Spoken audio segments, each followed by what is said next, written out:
I just want to mention that Charlie Kirk was once criticized for his Christian nationalistic views.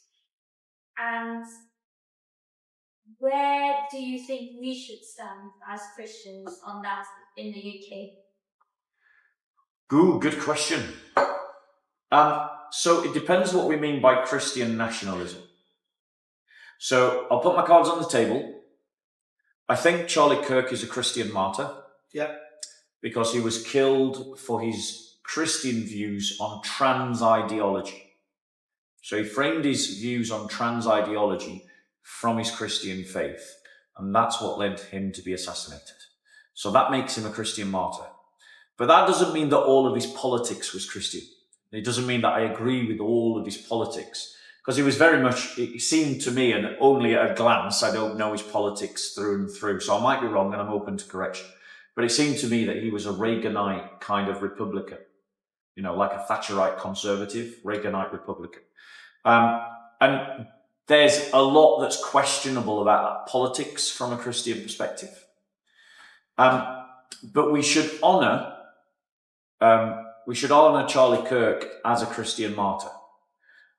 Now, the question about Christian nationalism splits in two ways.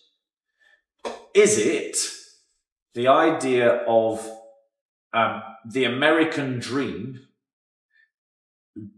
sprinkled with a bit of Christian language and then presented to the world as some kind of Christian vision, in which case that kind of Christian nationalism is something that we should all reject, because that is Christ serving America. And that's not a kind of nationalism we can participate in.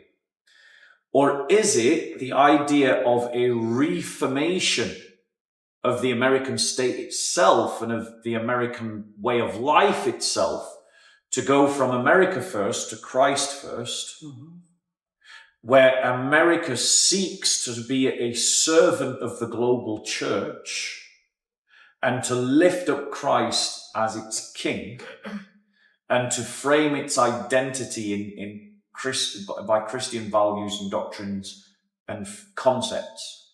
That kind of Christian nationalism is something that I think we should all be in favor of.